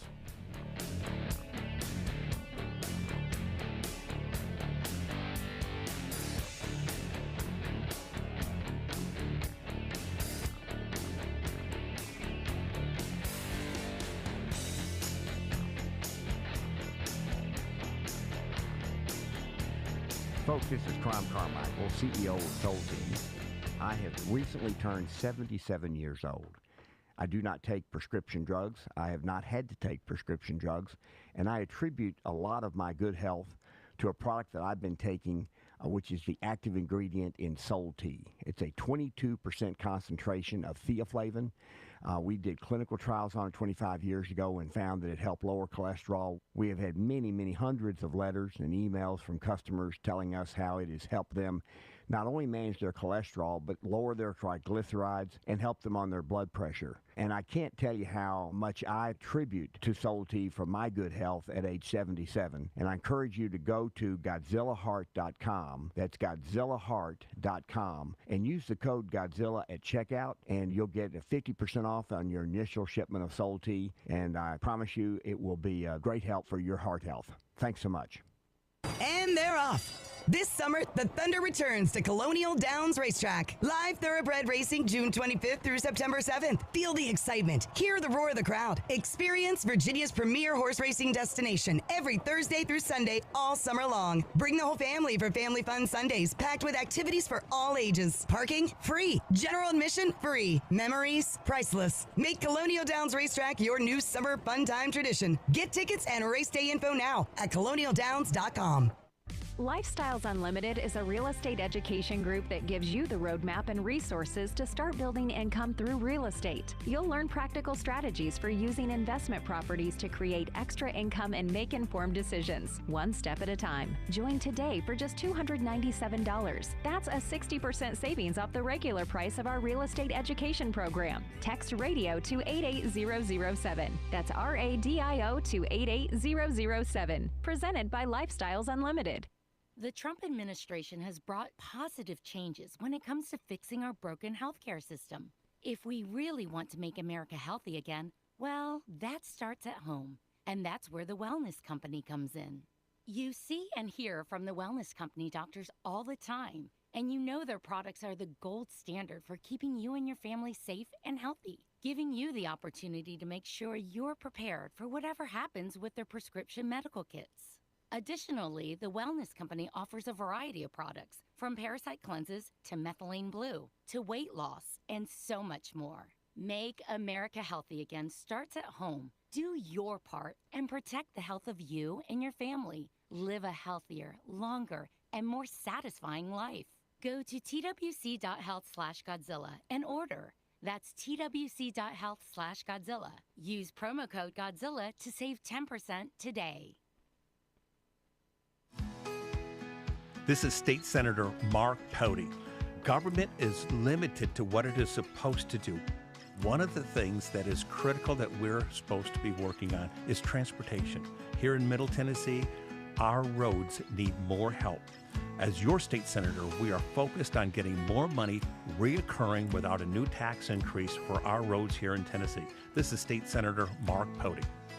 Paid for by Campaign for Mark Pody, Christina Hibden, Treasurer. I'm Brent Taylor, and I approve this message. Brent Taylor has my complete and total endorsement. Those are the words of President Trump announcing his endorsement of Brent Taylor for Congress. President Trump can count on Brent Taylor to support the American First agenda, fighting inflation, cutting spending, deporting illegal immigrants, and protecting our conservative values. President Trump endorsed Brent Taylor for Congress. Now he needs your vote. Paid for by Brent Taylor for Tennessee. 250 years ago, following an extraordinary victory that shook the globe, these newly forged Americans walked off the battlefield to create something unique in the world. A government that values individual liberty and justice. A system of laws built on limiting power and holding the mighty to account. They were young, they were bold, and together they wrote a document that changed everything. That document still stands, and 250 years later, the question remains, can we keep it? This October in Brentwood, Tennessee, students in grades 8 through 12 have a chance to answer that question and compete for a $10,000 Grand Champion Education Scholarship. More than $17,000 in education scholarships will be awarded in all. The 2026 National Constitution Bee, Saturday, October 24th, Spring Hill Suites, Marriott, Brentwood, Tennessee. Register now at nationalconstitutionbee.org. That's nationalconstitutionbee.org. Welcome back to the Michael Patrick Leahy Show. Now, here's Michael Patrick Leahy. We're talking with all-star panelist, the very best legal analyst in the country, Mark Pullen, who was a partner at a big law firm and saw the light and retired and moved to Tennessee. Yep. Mark, the worst, I've said that the birthright decision, 5-4 on constitutional grounds, where the three left-wing liberals were joined by Chief Justice John Roberts and Amy Coney Barrett to say that it is a unconstitutional to determine that if you're born in the United States, you are not a citizen. They're wrong, but it's the worst decision in my view since Plessy v. Ferguson that basically codified segregation back in the 1890s. You've got some more to talk about. On the case was called Trump v. Barbara. Right. Barbara was what, Honduran? A Honduran illegal alien in New Hampshire. Yeah. And so, anyway, John Roberts wrote this decision. He knew it was going to be very controversial. It was going to receive a lot of attention. And so he wrote this decision thinking this is a statesmanlike decision, and I am going to receive the praise. People are going to say, oh, my gosh, we're so lucky that John Roberts is Chief Justice. He's going to go down in history books with John Marshall and Earl Warren. He's going to be one of the greats. And I think, you know who I think he's going to go down with? Roger Taney. And Harry Blackman. And Harry Blackman. You say Blackman because Blackman is not as bad as Taney. Taney authored the Dred Scott decision. Blackman authored the Roe v. Wade decision. Right. But Blackman disgraced himself. Everybody thought it was a joke, and he became a joke as a result of that. And it was overturned. It took a long time for it to be overturned. But that's, we had 52 years, something like that. About 50 years. Yeah. So anyway, Roberts wrote this decision thinking, okay, the accolades are going to start pouring in, and all summer long while we're in recess, I'm just going to be reading one, flattering thing after another. Well, it hasn't worked out that way. Wrong. The fallout has been brutal. And so here's the first item. We've got several items under that topic. The first item is already the legal academia, which we've just talked about, are a bunch of left-wingers, and they love what John Roberts did, which tells you something already. And this one left-winger who teaches at Fordham, John Pfaff, wrote something basically saying, okay, now that this issue has been settled, the Supreme Court has come out and affirmed the conventional view of birthright citizenship, all of our colleagues who disagreed with that and who wrote things and even filed amicus, friend of the court briefs on this issue, need to be rounded up and forced to either renounce their views, recant, or face drastic ostracization from the rest of their colleagues, because we cannot permit people to dissent on this topic in law school. This is Fordham. This is Fordham. Yeah. A Jesuit-run school that once was considered a conservative school. This is where I think Liddy went to law school at Fordham. It's a well-regarded law school up in New York. And so this caused John Eastman to write an article in Chronicles magazine basically saying this is McCarthyism all over again. We have witch hunts going on law school faculties. Mm-hmm. They're not claiming that anybody fabricated anything or plagiarized or engaged in dishonesty or misquoted anything. They're basically saying, we disagree with you, and because we disagree with you, that means that you are wrong and you need to come and get on your knees and recant, or else you will be shunned and punished. And this is what happened in Maoist China. Yeah. This is not what should be happening in America. Certainly should not be happening in law schools where we're trying to encourage free thinking and open debate. Are we? Well, that was the mission. That is the mission of higher education. And when people start shutting down debate, you realize, well, they're not doing higher education anymore. It's turned into indoctrination. I know one law school where they are encouraging debate. Okay, well, that must be the Nashville School of Law. Non-ABA accredited. Because they don't have that. And because the Tennessee State Supreme Court, the Supreme Court for the greatest state in the Union, has said, Nashville School of Law, been a night law school for over 100 years. A lot of great attorneys have come out of it. We think we don't need the ABA here. And one of the reasons and you is can the faculty law. of that law school are not a bunch of these nitwit, dilettante law professors. These are people who are proven practitioners, Mm-hmm. judges, etc. So, the ABA can't wave a wand and turn them into something that they're not. So the moral of the story from John Eastman is the petty tyrants in legal academia are taking the concept of loser pays to Orwellian levels, toe the line or be ruined. And it's ironic that this is the group of people that John Roberts has fired up, the worst group of people. And so, in addition now, you have people wading in, talking about Trump v. Barbara, and pointing out, and this is something that we pointed out in advance, that this is a very unlikely case to result in this very emphatic decision. Emphatic 5-4. Well, but very saying this issue is settled. Congress can't change it. This is baked into the Constitution, and hands off. Except, let me just throw this out. We'll get to your stuff here, but I do think. Did you hear the testimony of Amy Coney Barrett before Congress about how she was intimidated and how it made her kids were afraid, et cetera, et cetera? I think she was intimidated. Yeah. I think that intimidation influenced her decision. I'm just speculating here. Well, her house got swatted. Due to all these threats, she had to go around her house wearing a bulletproof vest. Mm-hmm. She's got young children at home. This is kind of hard to explain.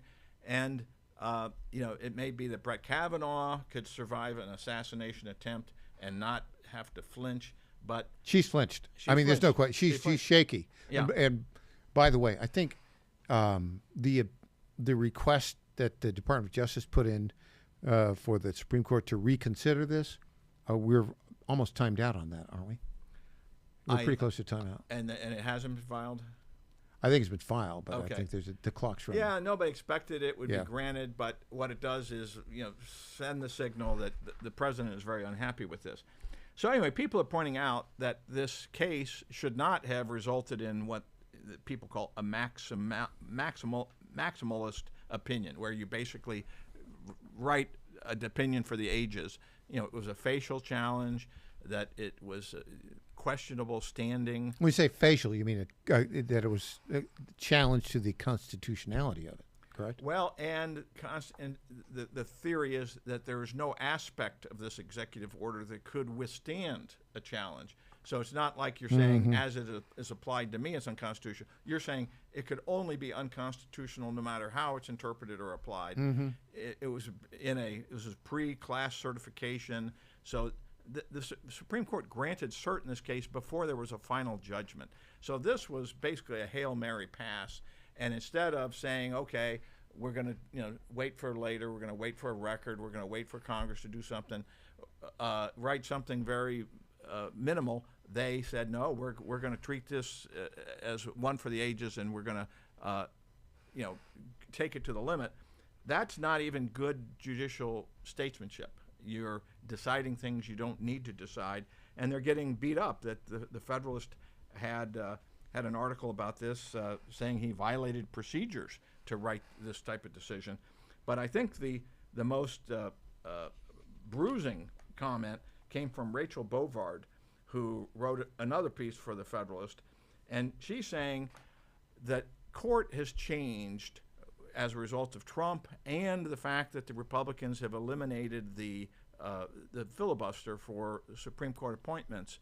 And that means that in the past, everybody knew that you had to basically be a middle-of-the-road moderate in order to get enough votes from the Democrats to get confirmed. That's not the rules anymore. So we are in a game of smash mouth, just as the Democrats have always been playing smash mouth, by borking people, by standing in front of the Supreme Court, intimidating them, etc. And what she's saying is that John Roberts didn't get the memo, that we're in a new era and he's still playing by the old rules, the Marquess of Queensberry Yeah, I rules. think it's interesting because he was appointed by George W. Bush. He was, hailed really until the Obamacare decision. He was, was pretty good, I thought, but he's been really bad in a number of cases. Not all, but the big ones he's been bad in, I think, my view. Yeah, and Rachel Bovard, it's almost like she was listening to our show because... Well, she was. Okay, well, that shows why. And so she's saying Roberts doesn't do what Alito does, which is infuse common sense with constitutional. So originalism and textualism without common sense is a dead end. And that we need justices who are going to look at this and say the Constitution is not ridiculous, the Constitution is not a suicide pact, and I am not going to embrace an interpretation of the Constitution that in fact is a death wish on America on our 250th anniversary. And so she gave him that. And so I think it's true. We need a dose of common sense with our originalism, and Roberts still is playing by the old rules and doesn't understand that this is a new era and he needs to rise to the moment, or he needs to retire and turn, pass the baton. He's not going to somebody. retire. Well, he's going to stick around as long as his health maintains. Yeah. But your point is well made. And the conservative legal movement needs to be booing him for this decision. He needs to know he disappointed us in a very fundamental way. Boo, John. Boo. And on that note, We'll be back. There's a crazy person on the Supreme Court, and it's not John Roberts. I wonder who it might be. Back with Mark Pulliam after this.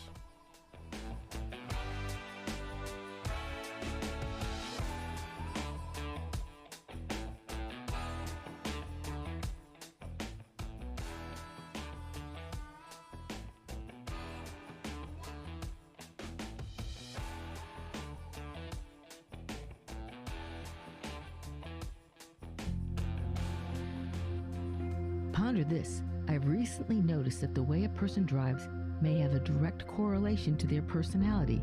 I'm pretty confident that most of you have witnessed this as well. We see courteous drivers. These are people who allow others to change lanes when safety permits. Courteous drivers usually use their turn signals to gesture to others their intentions. They stop at red lights and pay attention when waiting for a red light to go green. There are other drivers who are not so courteous, even aggressive, and get defensive when others try to change lanes. These drivers tend to get angry at others to the point of road rage. What does your driving signal to others? Do you show love and kindness to fellow drivers as the Lord would want you to do? Or do you lose control and take your anger out on others? We are called to be charitable to others, even when they don't extend charity to us. I'm Susie Kelly, and I am passionately Catholic.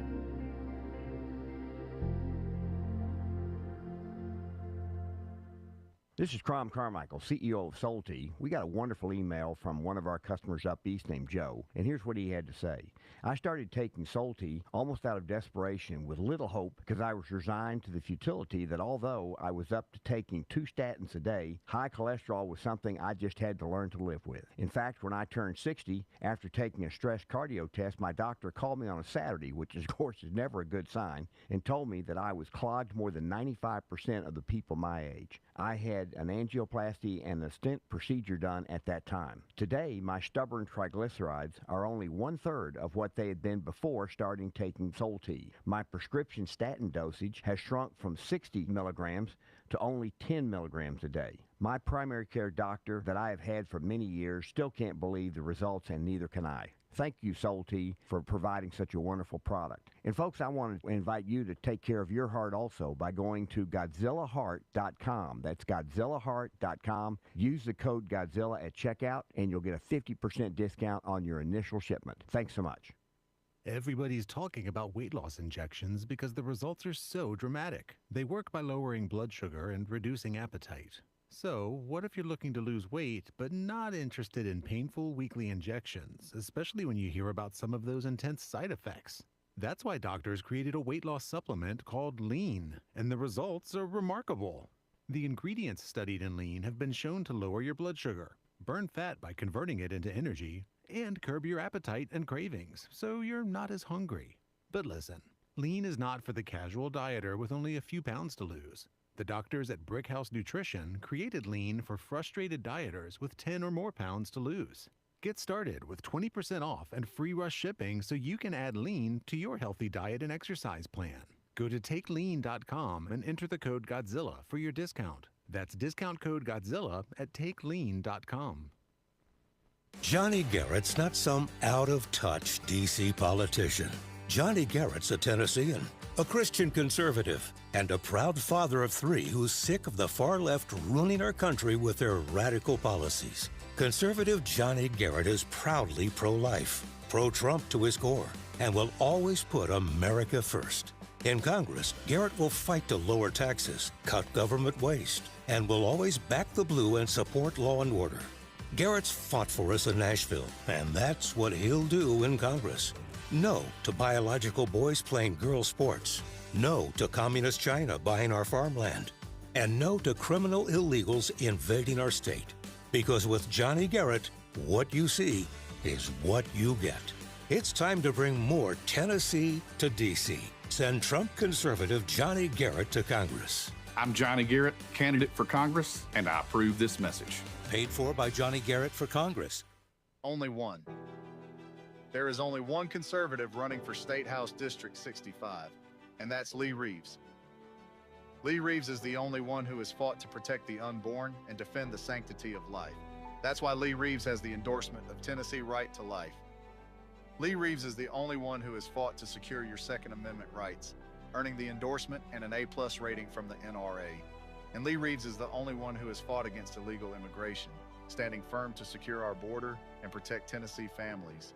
Only one conservative has delivered for District 65, securing funding for Williamson County and the Mac Hatcher expansion. That's why Mayors Rogers Anderson and Ken Moore and State Senator Jack Johnson endorse Lee Reeves. There's only one conservative for State House, and that conservative is Lee Reeves. Paid for by Lee Reeves for State House, Bev Berger, Treasurer. Welcome back to the Michael Patrick Leahy Show. Now, here's Michael Patrick Leahy. Well, Mark Pulliam, best legal analyst in the country. Elections have consequences. Joe Biden was, quote, elected president, end quote, in 2020. He promised he'd have a black woman on the Supreme Court. And, well, they jammed in perhaps the stupidest, most clownish Supreme Court justice in history, Ketanji Brown Jackson, because she's a black woman. What do I have wrong here? Well, you don't have anything. You've left out that not only is she a dope, but she's a far left-wing dope. And and we've been picking on KBJ for a long time on this show, and your audience may think, well, we're being unfair. We're just we don't like her, and we made it personal. But this last week, as I was kind of catching up on my reading, since I was gone for a family reunion, I saw something in the Federalist which pointed out that the Wall Street Journal had done an analysis, and it found that Ketanji Brown Jackson is the most partisan justice on the Supreme Court, voting against the Trump administration 98% of the time in 100 major cases. And people may say, well, of course she's going to vote 98%. That's what the Republicans do in the opposite direction. But they do not march in lockstep to the extent that she does. According to the same analysis, Sam Alito was aligned with the Trump administration 89% of the time, and Clarence Thomas was aligned 88% of the time. But that 98% of the time is you're virtually a part of the left wing. Sure. You're a legislator wearing a robe. And then not only does she do that, she votes for the left even when Kagan and Sotomayor do not. The Childs v. Salazar case, which was the telling psychotherapists in Colorado that they're not permitted to encourage gender-confused minors to stick with your biological sex. Everybody else on the court said that violated the First Amendment, except for KBJ. When, after they decided this voting rights case in Louisiana, that Louisiana wanted the mandate to issue immediately, she was the only justice on the court to disagree with that. So, and then in some of her dissents, she accuses the conservative justices of behaving in a partisan manner, but she herself is the most brazenly partisan judge on the court, so she has no self-awareness. Either that or she's just a rank hypocrite, maybe both. She's not a judge. She's an unelected, life-tenured left-wing activist wearing a black robe. Yeah, of course. Now, in contrast to Ketanji Brown Jackson, on the Fifth Circuit, there's a Reagan appointee, Jerry Smith, who we've talked about from time to time. He's the guy that took the panel decision down there having to do with redistricting in Texas, and he lambasted the majority and ended up prevailing in the Supreme Court. Well, a case came up this week that he wrote, and it had to do with, in Texas, this was under when Rick Perry was governor in 2001, they passed something called the Texas Dream Act. And it said that if you're an illegal alien and you're living in Texas, you can go to attend state universities with resident tuition. You don't get penalized for the much higher non-resident tuition. They misnamed it. It's the Nightmare Act. Yes, for the rest of us. It's a dream for them. Well, And the Trump administration has said, no, if you're receiving federal funds, you cannot be treating illegal aliens more favorable than non-residents who are American citizens in your state. And so the federal government sued Texas, and Texas Attorney General Ken Paxton agreed with the DOJ settling the case, just like Trump agreed with the IRS to settle the case. And there were some people jumped in and tried to derail that, just like they did in D.C. with this IRS settlement. But in Texas, that dog don't hunt. And so the district judge in Texas said, we're not going to allow you to intervene in this case because you're clearly wrong, and there's federal preemption here. They appealed it to the Fifth Circuit, and the Fifth Circuit, in a decision written by Jerry Smith, said the decision is correct. Boom. Boom. That if you're an illegal alien in Texas, you pay out-of-state tuition. And on that note, that's a good note. Mark Pulliam, best legal analyst in the country. Thanks for joining us. You're welcome. Up next, Rob Carson, and I'll be back tomorrow morning, same time, same place. Our website, TennesseeStar.com. I'm Michael Patrick Leahy.